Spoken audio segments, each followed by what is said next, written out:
Hello, everyone. Welcome to the first episode of Faith, Life, and Finance. So, my name is Arnold, and on set with me I have. My name is Noel. Okay.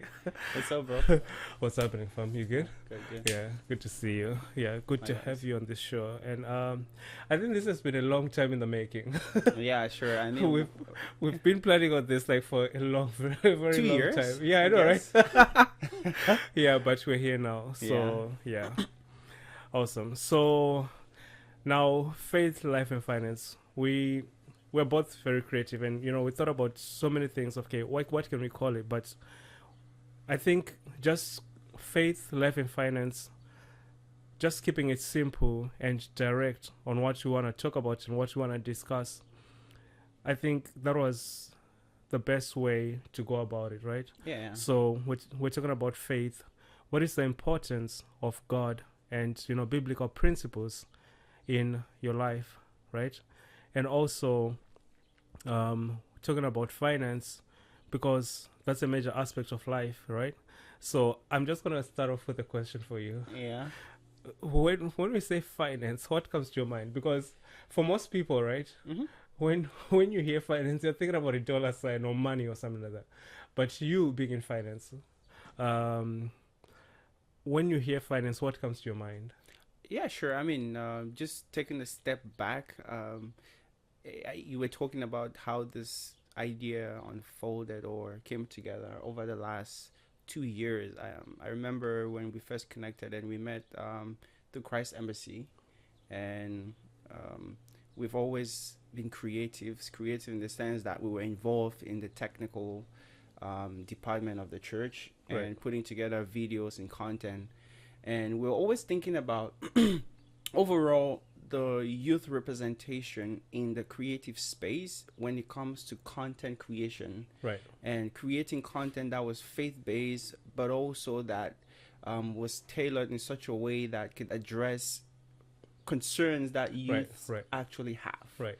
and also inspiring youth to be bold about their faith in God, Right. while empowering them with skills, knowledge that would position them advantageously to Right. win in life. Right.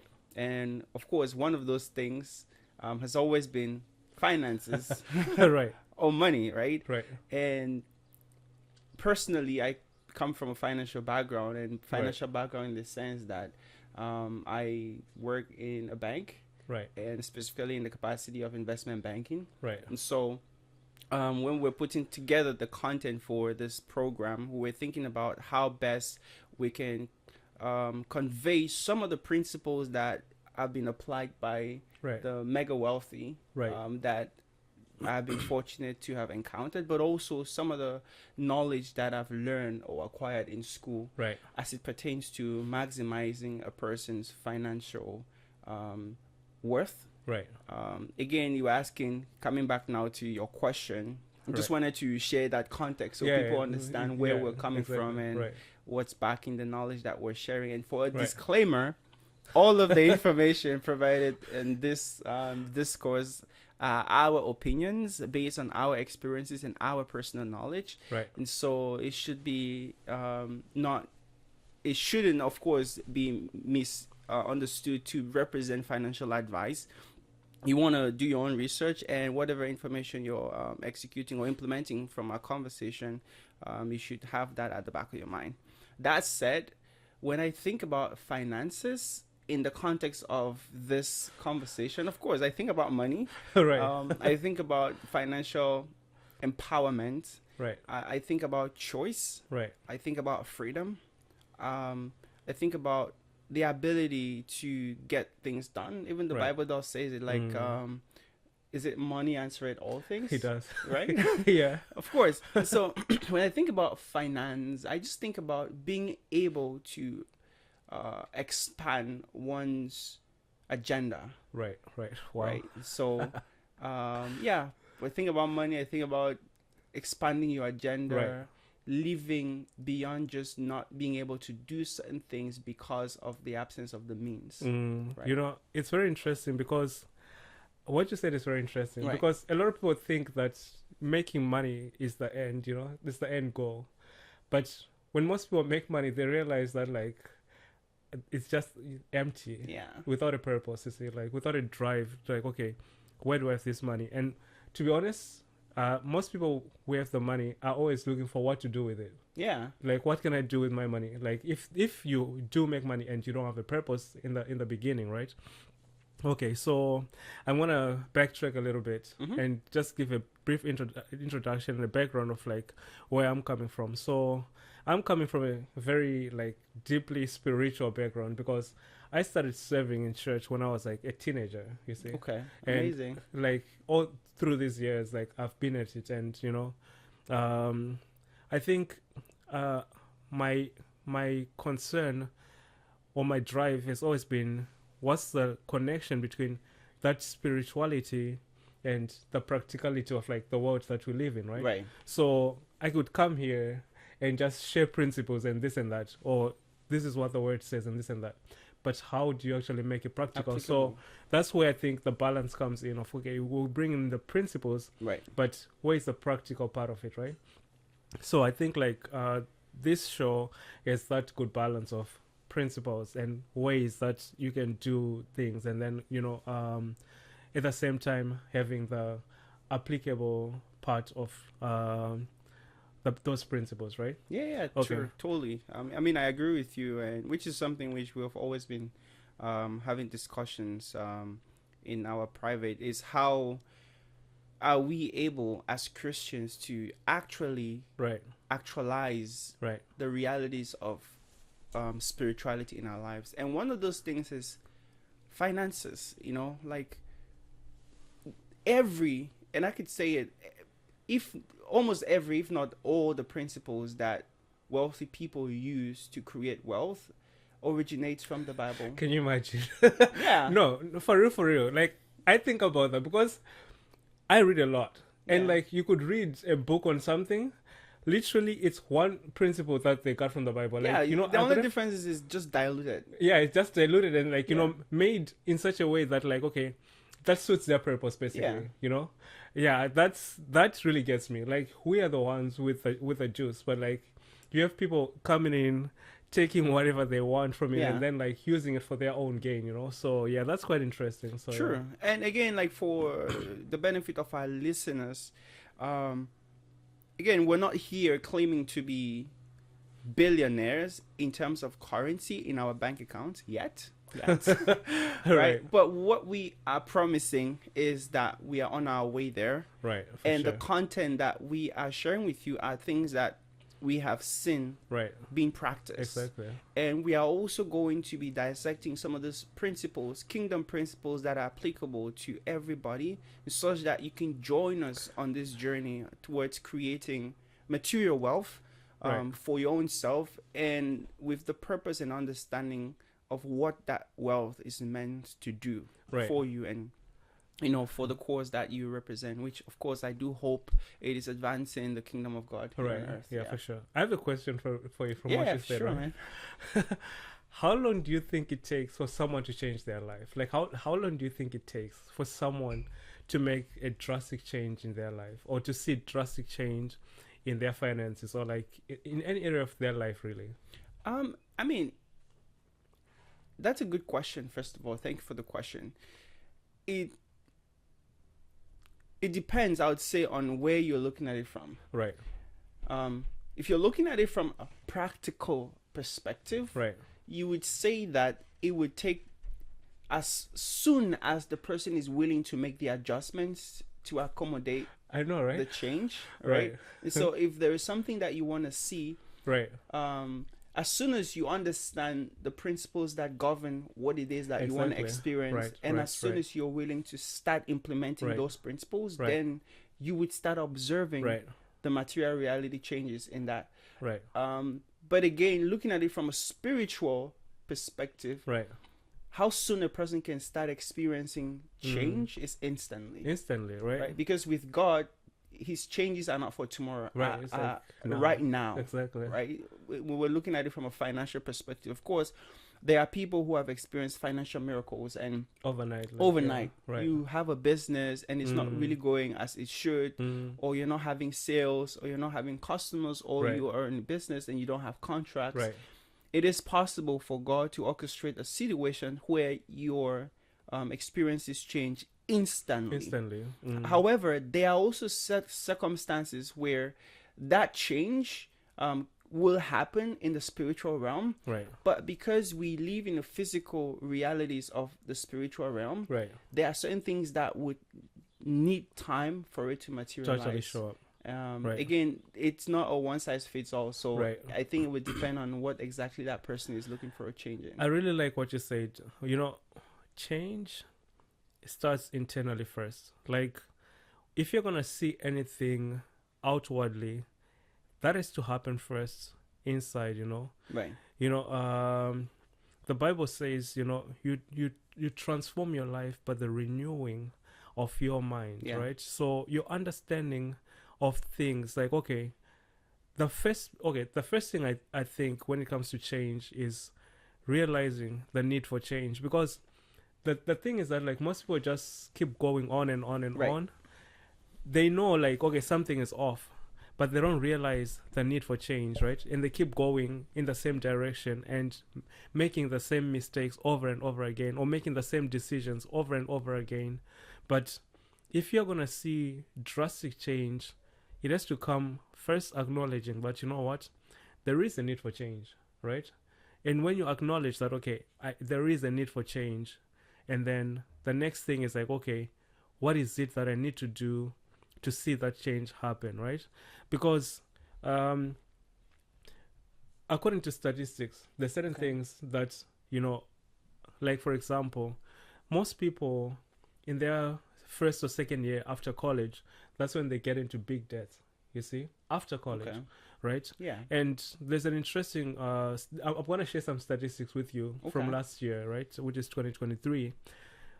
Number one, for the majority of Canadians, right, having a car problem that cost $500 became a life crisis, major life crisis, you see?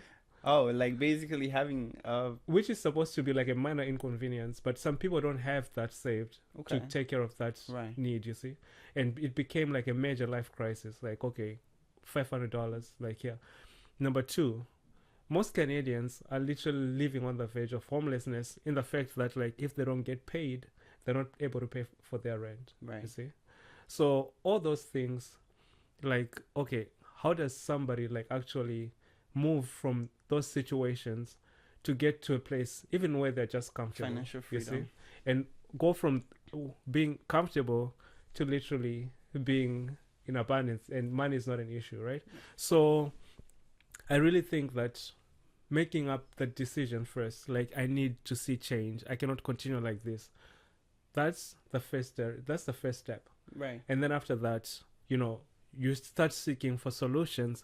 And on this show, like, I can guarantee that if you really listen and follow to what we're bringing to you, you will be able to at the least double your yearly income, at the least, because, to be honest, like, I think when it comes to money, the principles are quite straightforward.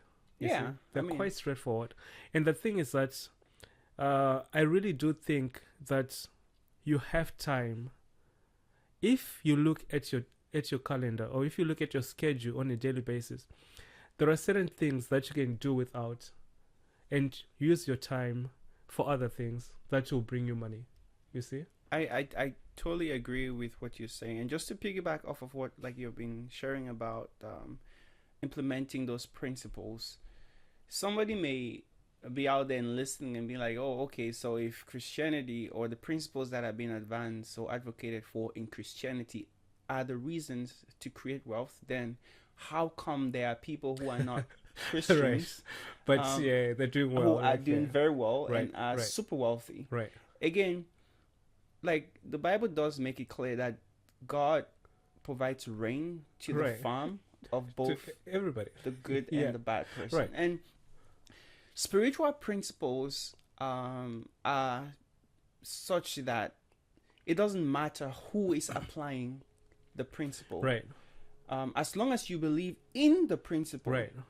God is a sovereign God, and He is so good and so kind and Right. so loving The that principles will work. the principles will work for whoever Right. Applies them. them, regardless of if they acknowledge who created the principles. Right. Just like gravity, if you jump out of the plane, gravity pulls you You're down, gonna go down. right? That's Whether it. you're a Christian Or or not, Right. right? But the thing is, people who are controlling vast amount of resources financially, who do not necessarily believe in God, they potentially from a young age have been surrounded by people who understood these principles, Right, whether they right. believe in God or not. And so by some instance, they understood these principles without necessarily understanding the God of the Right, principles. right. And so they are applying these principles. Something, for example, as principle of giving.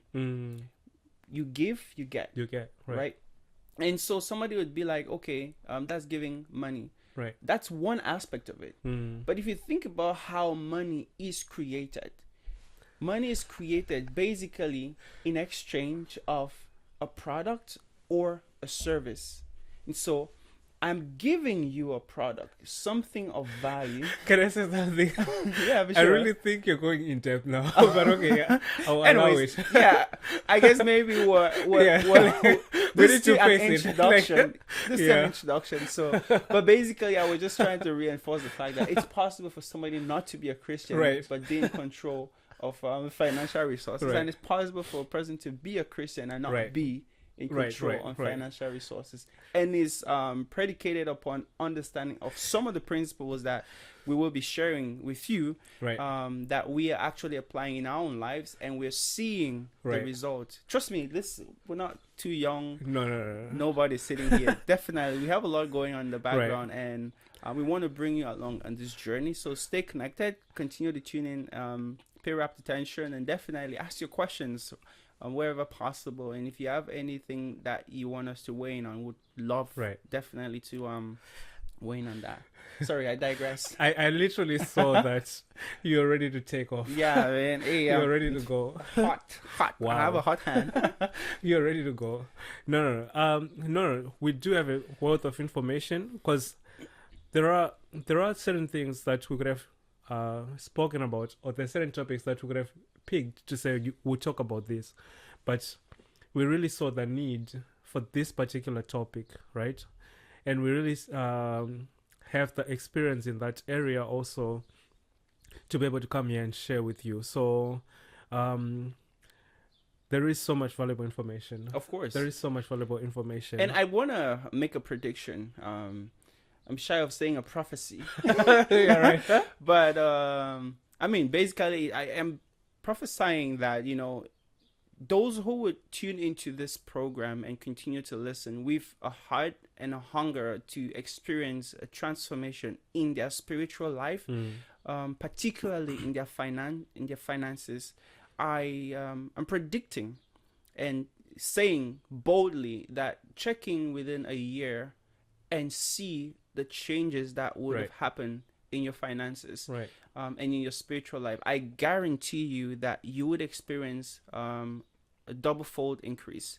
Again, double-fold, 10x, however increase you want to experience. It's a factor of how committed you are to the process. To the process. But definitely, like you were asking, what causes a change in a person's life? Change comes when a person is actually recognizing the fact that where I am is not where I need to be at this point, and I want to move.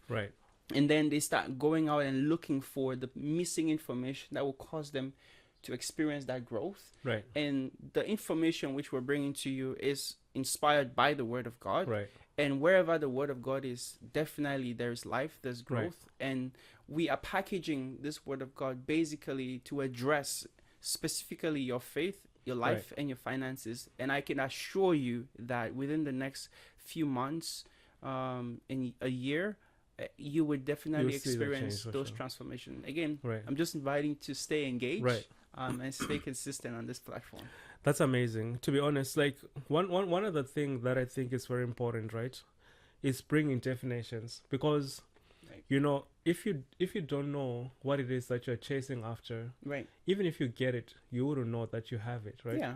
I'll give you an example. Like, most people are going after money, but what is money? Because some people probably have it, Yeah, but they don't know, right? So it's literally the same with life. Like, what is life, right? People want to experience life, but what is it, right? If you don't know, and if you can't define that, you could have it, but you don't know. Yeah. And anything that you don't know, you're mostly going to abuse or misuse it, right? Definitely. So my question to you is, okay, what is money? Like, okay, when somebody says, I want money, what is it? I mean, that's a really good question. In order to really answer that question, I guess we have to understand how money came about, Okay. right? Right. Because a lot of people don't know the origin of money, Right. and we've been so fortunate to have a pastor, Pastor Chris, Right. who is so learned about these things and yeah. understands like the history of it, and he has done a great amount of work I'm telling and you. produced a lot of information for us to guide us in that path. And one of his definitions of money, borrowing from him, is that money is an idea, right? But I would want to take a step back and just give a brief background of how money came about. Right. And most people are familiar with the concept of trade by barter or the barter system, Right. right? Before we didn't have currency as we know it. As you know now. So people literally were just living. Right. They didn't have a means of exchange, and so I was a farmer and you were a carpenter, and Right. some other person was, say, a bricklayer, whatever that Right. is. And then I am in a position where I need what you have, Right. and you need what I have. Right. But what would be a good way to measure or quantify for whatever I give you, Right. and whatever you're It's giving me equivalent, is like, equivalent. Right. And so I'll take, for example, you had rice and I had beans. Right. I cooked my rice and you cook your beans. Right. Right? I like rice and beans. So Clearly. I cannot just go and I'm eating rice alone. Right. Rice and beans would be a lot more delicious. Right. So I'd come to you and say, hey, I have a bowl of rice, you have a bowl of beans. Can we exchange half and half? Right. But you would be of the opinion that, hey, I think my beans is a lot more dense. Right. It's tastier. So Right.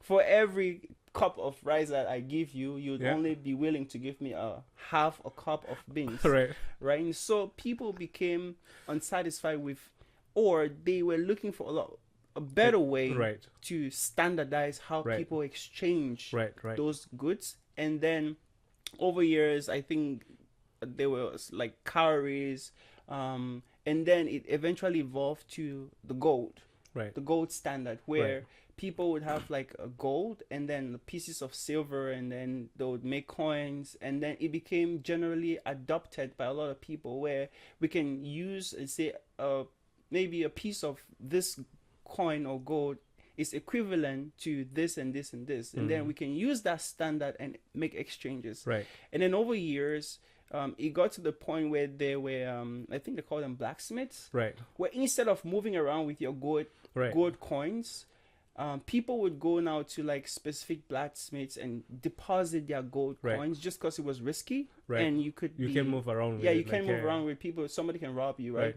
And so they would go to like this blacksmith and then deposit their gold, Right. and then the blacksmiths would give them some kind of a receipt. Right.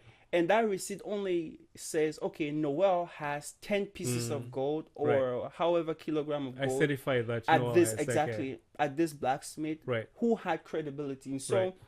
people started trusting the credibility of those blacksmiths and say, hey, Right. okay, if Noah is giving me this certificate that shows that he has 50 pieces of gold with Right. this blacksmith, Right. that could be equivalent to him saying he actually has As when the you gold, yeah, right. right? And so people continue to print those Right. receipts, however you can call it, or guarantees. Right. And then they started using that as opposed to actually using the The actual gold, Right. right? And then that system gradually evolved and became a lot more sophisticated, where you had now central banks Right. owning gold reserves, Right. and then printing now this receipts Right. that guaranteed, or deposit certificates that said this people had X amount of gold in Right. the deposit, and so those pieces of paper gradually replace the Right. original The gold. Right. And then, again, take this with a grain of salt. My history may be a little bit rusty here, Right. but over time, central banks now they had like the gold standard that they used to rely on, Right. and the gold standard basically said for every gold in reserve, then they were willing to print a certain amount of cash, Right. Right. Right. or pieces of cash paper equivalents, basically, or yeah. currency Right. that will back that amount of gold Right. that's in the reserve. Right. But over time, banks slowly deviated from that the gold standard, the yeah. gold standard, and Right. then they started printing a lot more pieces of paper than there were golds to support Right. however deposits were Right. in the reserve. And then we now, I think, I can't remember the exact year, but there was a president in US who came and abolished the gold standard altogether. altogether. And so central banks basically can wake up tomorrow and say, all right, the government needs X amount of dollars, so Right. we're just going to print it. Right. And then there's literally no gold backing the that amount of amount, paper right. exactly that is in circulation. That's where inflation is coming into play, but that's a discussion for another day. Right. And so you were asking about what money is. I just Right. wanted to give this really rough cut of the The history Right. of how we have come this far. Right.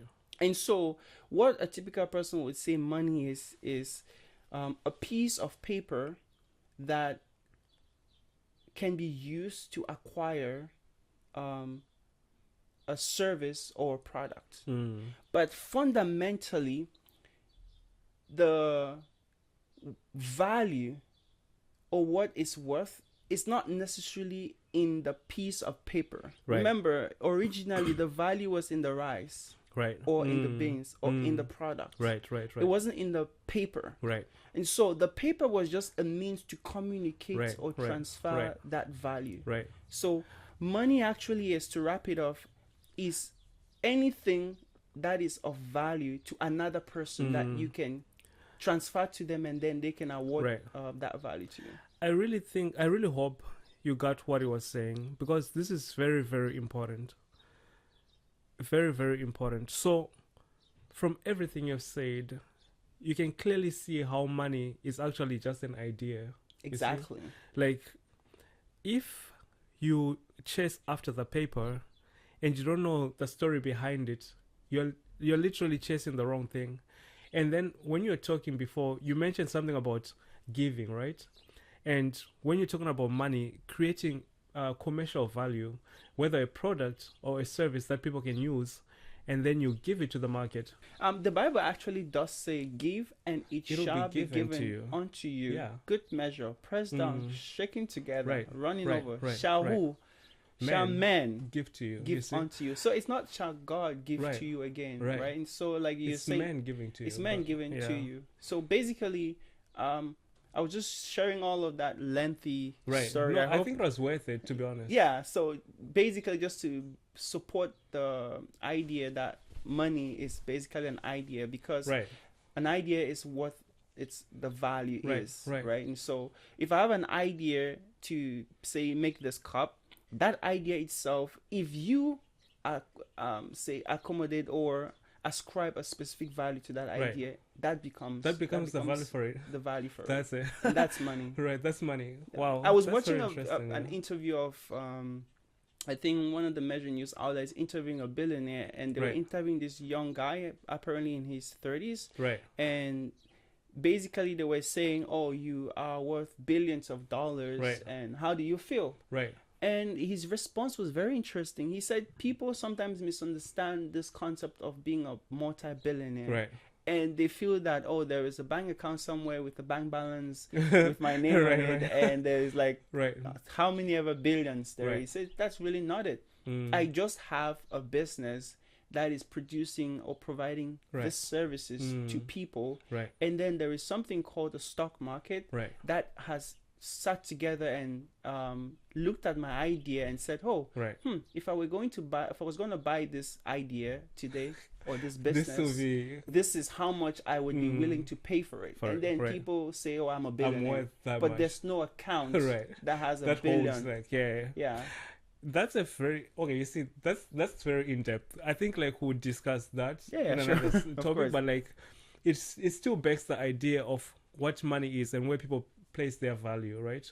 And coming from a very spiritual side, I just want to talk about what money is Yeah. and what money is not, because for most people, right, money is physical. So until they have something that they can touch, then they don't have money, right?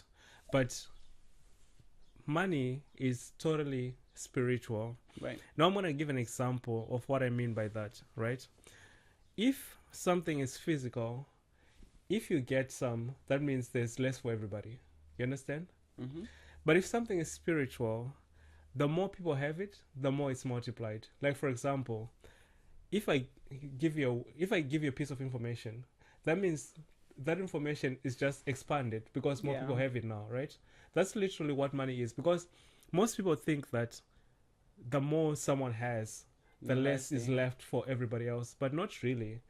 I think God put in place this world in such a way that everybody can okay, the thing is that like people have different drives and Okay. people want different things, right?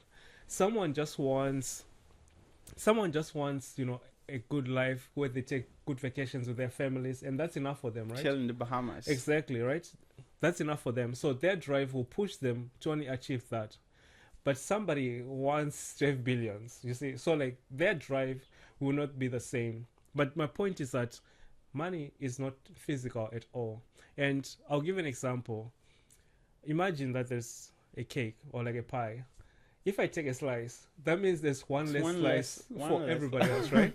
Yeah. But if I told you like, oh no, listen to this song, now more people know about that song. The song is going around the world, and more people know about it. That's literally what I think money is. So like, the idea that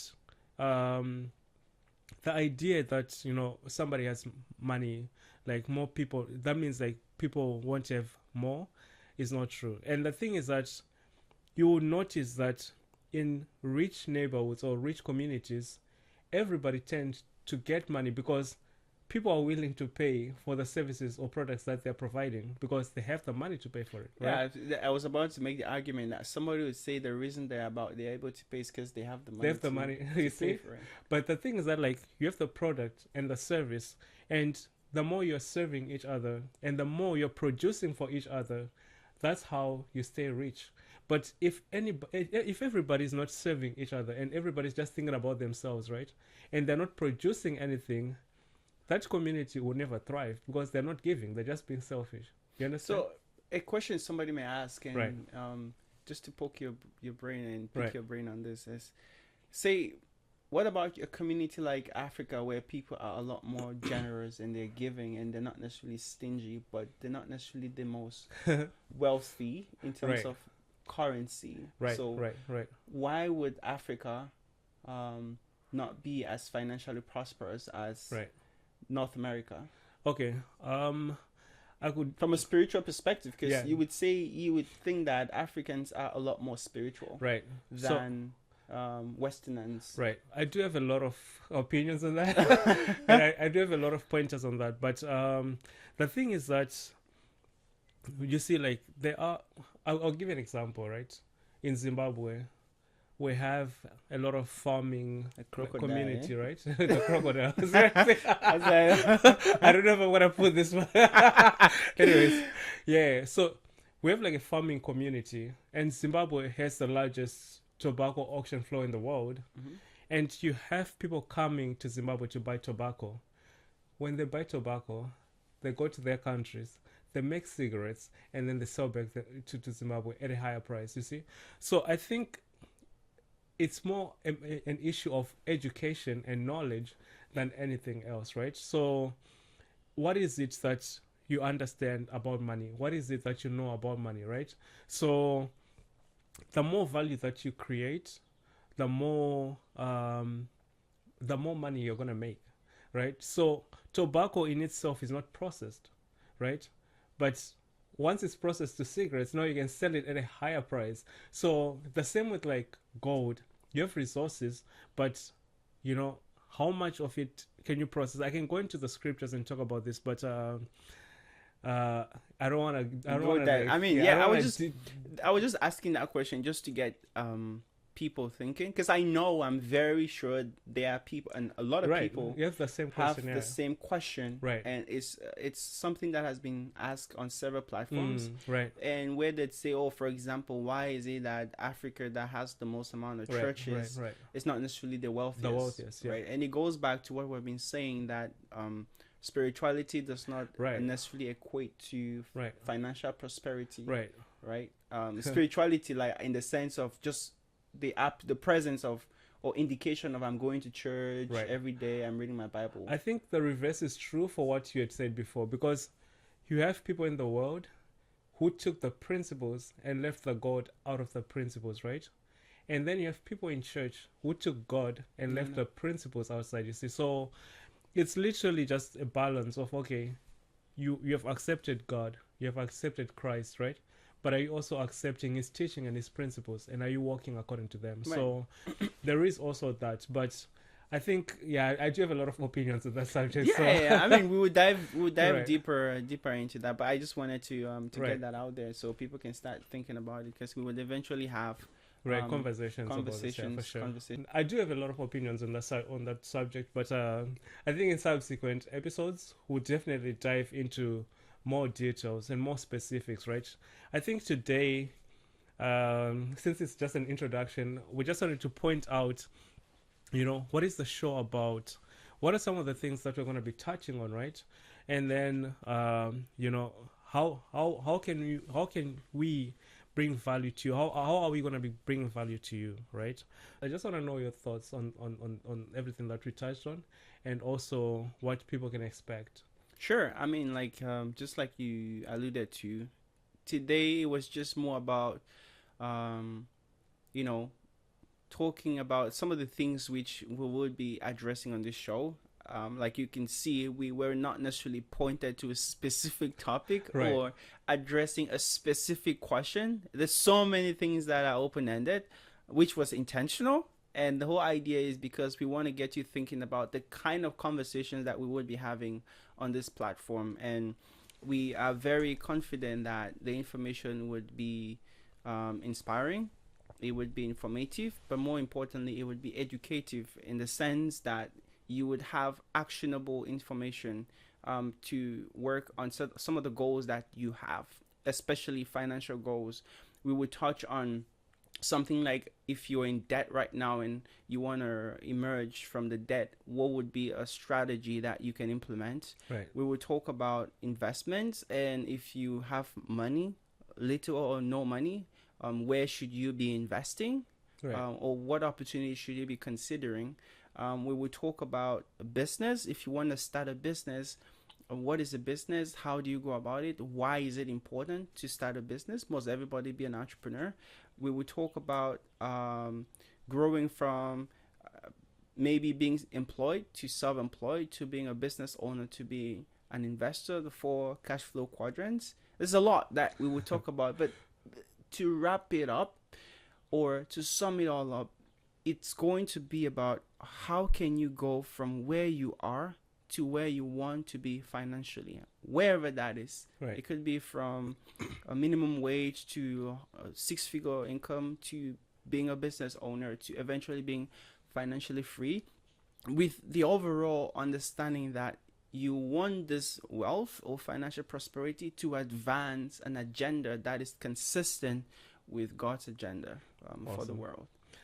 Yeah, I think you really came at it like from a financial perspective, right? Yeah, bro. I know. Yeah. So from a faith perspective, right? I think one of the things that we're going to be bringing to you is the mindset and attitude that you should have, right? Right. If you are in like debt, you mentioned, right? What's your mindset? What should you be thinking about, right? And when we're talking about faith, can you see yourself getting out of that position? You see, can you believe enough to say, you know what, I will make it out of this situation? That's where faith comes in, because, you know, facts are very, very important, but also faith, believing that things would change, is also as equally as important, right? So, we'll be bringing to you some attitude, mental positioning that you should have, you know, in any situation or in any position that you find yourself, right? And, you know, we'll be bringing to you the word of God and some of the things that you can do, right? Some of the strategies that you can do, maybe if you're going to have a mental shift, if you're going to have a mindset change, what should you do? So we invite you to this conversation. You should like, comment, subscribe, and all that good stuff. And every week we'll be bringing you an episode, sharing discussing different topics and important topics that, you know, will definitely bring about a change in your life. So Absolutely. yeah, I think we're wrapping up and concluding this. I think I'll let you do that. And absolutely. So again, faith, finances, and your life. Also, when the life aspect of it, there's so many questions about how can you package faith and in combination with finances to live a successful life. And just like Arnold was talking about, definitely be expecting a lot more from us in the days ahead. So we would be diving deeper in future episodes on more specific things that were raised today, addressing and closing the loop on some of those conversations. And we're looking forward to seeing you on the next episode. And so stay blessed and stay successful. Awesome. God bless you. Thank you so much. Yeah, thank you everyone for watching. Until next time, God bless you.